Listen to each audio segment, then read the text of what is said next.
I'm on the Retrieval Practice bandwagon, passionate about teacher agency because we are so deprofessionalised and so we're not in the conversation, we're not even at the table. And it breaks my heart to see where we're going, but I live in hope. Coaching, I have aspirational goals to become an instructional coach, so I'm sort of on that journey learning about that, which ties in with professional learning and giving teachers really good quality professional learning, which is lacking, I think, out there at the moment. So this year I discovered these 3 books, and they changed it all in that my gut feeling was confirmed about what I should be doing in the classroom, and I know that we're on this evidence-based path, but to find that I'm not the only one who thinks this, and there's actually is research out there to support what I've been trying to do for the last 22 years. I'm also finding the longer I teach, the less our students are prepared to take risks in the classroom. It has to be right. I can't say anything because if it's not right, it's like, well, if you're not right, what's going to happen? Well, the sun's going to come up tomorrow and we're all going to be okay. And so this book here, Total Participation, is about making every child participates actively in the classroom and sort of remove that passivity that I sort of see creeping in more and more into classrooms. But also being aware that we're not all extroverts, and giving voice to particularly those quiet students. Make It Stick, which I'm sure most people are aware of, and Powerful Teaching, which came out later this year, based on the science of learning and the use of retrieval practice, spacing and interleaving in the classroom. So I read the books and went, yes, I do this in my classroom and someone else does it too. Yay, I'm not the only one. And again, Twitter's been great. I teach Boys 92. He's fabulous as far as coming up with ideas about retrieval practice, spacing and interleaving, etc. So I have used this extensively, particularly from semester 2, to the point now I hand out stuff and the students just get on with it, which is great. And I've even nipped out to the bathroom and come back and they've got on with task 2 without me even saying anything, which is great. So this is an activity that I did with my Year 10 science class, and it was a lesson starter, and I got it from I Teach Boys. And so low stakes, well, it's not even low stakes, it's no stakes. So we come in, everyone gets the image, they stick it into their book, and it's like, okay, 2 minutes, what can you tell me about these diagrams? There's no prerequisite, it's just what can you tell me? And so then they just wrote. And so I'm big on using different colours to indicate where we are in our learning journey. So task 1, 2 minutes, tell me what you can. And they could have talked about anything. Like, we identified that this is they said group 1, this is a group 6, so they're talking about the periodic table. They're able to tell me that this is lithium, that this is oxygen, and then go from there, atomic number. When it says needs to give 1, needs 2, it's talking about electrons. So they could have gone on and told me that it's a cation, it's an anion, that it forms, that oxygen could go on and form covalent bonding, but these two together is ionic. Anything was up for grabs. I only had 2 minutes. Then this is where this whole total participation comes in. Big fan of think, pair, share.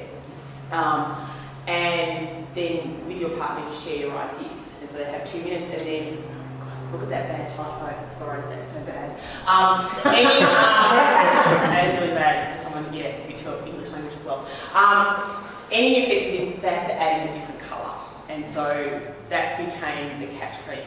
2 colours or highlights so that you can sort of see what did I know and what did someone else contribute to my learning. So this would be a lesson starter. So all done and dusted in the first 5 minutes. In that time I'm taking the role they're getting on with business, and then the class starts. And off we go. This is also another one, a Year 10 one, but using it in the middle of a lesson. I don't know if other people experience this, that students finish the school year, content gets filed, never to see the light of day again. Unfortunately, our curriculum is actually sequential and it's building up on ideas, and so not only is it do we forget what we learned last year, but what do we ever learn in the previous unit was gone. And so in this, this is the second unit of chemistry as part of the Year 10 national curriculum. And so the first unit is about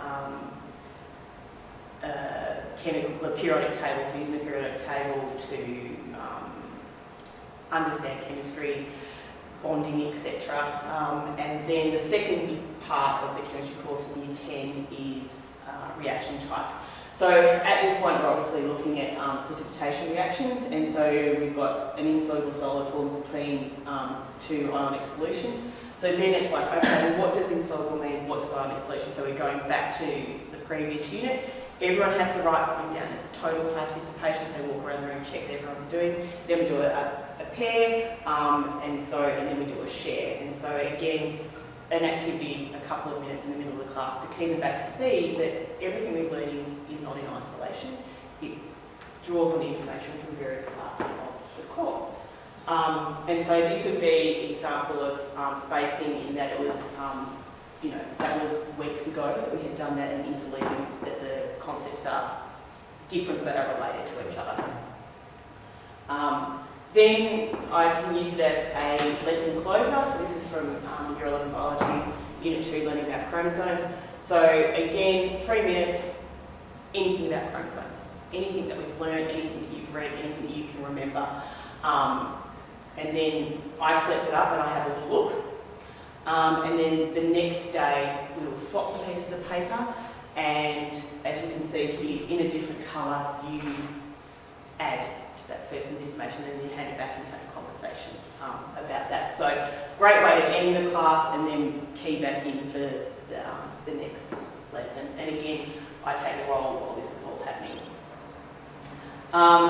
Then I brought retrieval practice and flipped learning together. My Year 11 class, if any of you have used Ed Rollo in secondary, so they've made it now available to Year 11. Used to only be in 3, 4, but now we've got 1, 2. And so trying to get my students to watch it, we would set the video and then we'd have no stakes. So they would come in, they'd have 10 minutes at the start of the lesson and they would answer questions. And then, okay, look at that type, I'm really sorry. Tell them what I'm doing. I then do a highlighting method. And so I highlight the questions that are incorrect. And then they have 10 minutes, the following lesson is they have to find someone in the class who got the answer right. And that person has to explain to them. So that's what's happening here between these two students. And so as you can see, highlight, and then you have a conversation to fix your incorrect answer. Again, different colour to indicate your learning journey.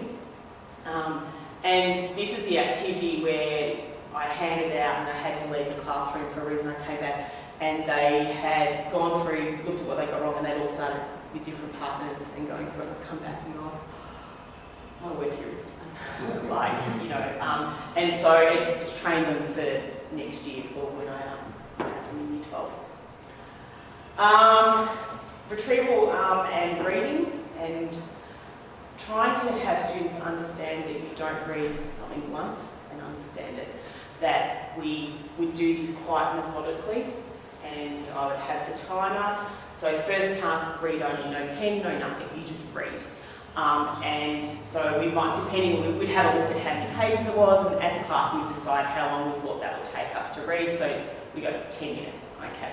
So I say that if you take 10 minutes to read once, that's fine, otherwise you just keep reading for the 10 minutes. You're just sitting there reading. Then, for 2 minutes, write down what you remember.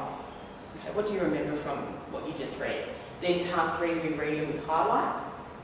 And then for another 2 minutes, add to your concepts that you can now remember, or go back and correct anything that you had misremembered. And then we annotate. And again, we assume students know how to annotate, and it's not a skill we directly teach kids, we just assume that they can do it. So I would, before we do this task, I would have their reading up input, and I would annotate a section and give them an example of what we mean by an annotation, and so then they will do that. And then when we come back the next lesson, 5 minutes, what can you recall from the reading? And so again, just giving them strategies that when you go home and you have to read something and the teacher says read this part of the textbook, is that you can do these things at home. And so that reading needs to be an active process, and that if you just read and do nothing with it, it's going to give you a false fluency of what you actually understand.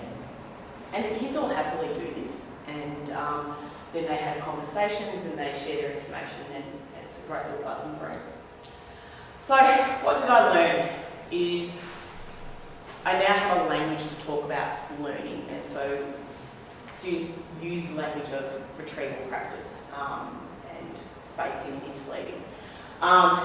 Evidence-based strategies, so that my gut feeling that I've had and that I've been doing has been backed up, and it says, there's research that suggests that this works, and that it helps students, empower students to own their own learning, that all the activities that we do, you can use in every subject that you do. I even suggest that when you get home, make yourself a cuppa, and for 15 minutes write down 2 things you learned in every period. Every day you just come home and you're just constantly making those neural pathways. Transferable subjects. When students see value in an activity and are not required, they do it all on their own. Total teacher goals, that they just come in and they get on with it. And then Max, gorgeous kid, I get this now, I know why she's making students, it's helping me to remember. And he just said that off his back. As I said, who doesn't love the Year 11? Yeah, Year 11 knowledge of best subjects. So that's my journey this year.